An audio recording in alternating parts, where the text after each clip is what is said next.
Good morning guys, welcome back to my new workout video.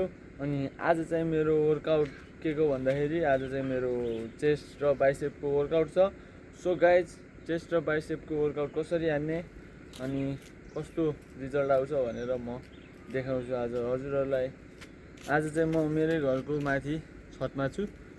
So आज यतै हान्छु मैले वर्कआउट चाहिँ। अनि मसँग धेरै सामानहरू केही नभएर मसँग दुईवटा डम्बेल छ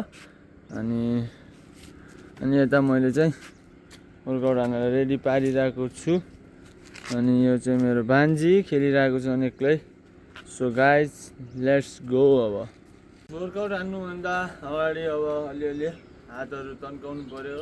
हातहरूलाई अब जोड्नेहरू तन्काउनु पर्यो होइन।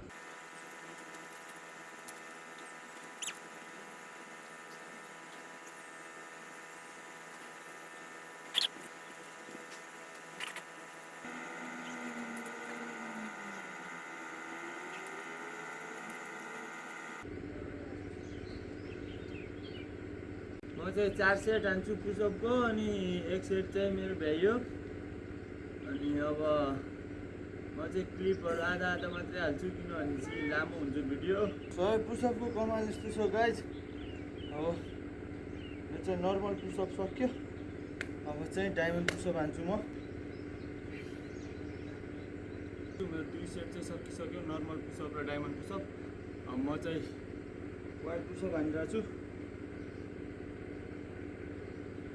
गाइज, मेरो 3टा सेट भइसक्यो, नर्मल पुसअप अनि डायमन्ड पुसअप अनि वाइल्ड पुसअप।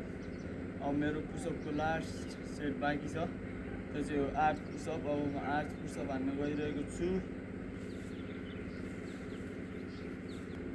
आर्च पुसअप पनि भ्याइसक्यो, मेरो पुसअपको सेटहरू भ्याइसक्यो। अनि चेस्टको वर्कआउट आजको लागि यति। अनि चाहिँ मिठो पम्प भएको छ मेरो चेस्टमा चाहिँ यस्तो। सो गाइज, अब म चाहिँ मेरो बाइसेपको वर्कआउटतिर लाग्यो है त। मेरो बाइसेपको वर्कआउटको लागि मसँग धेरै केही नभएर एउटा डम्बेल छ। अनि यो डम्बेलको चाहिँ म 15 रेप्स हान्छु सिङ्गल ह्यान्ड। अनि त्यसपछि चाहिँ 2 हातले समातेर हान्छु है त।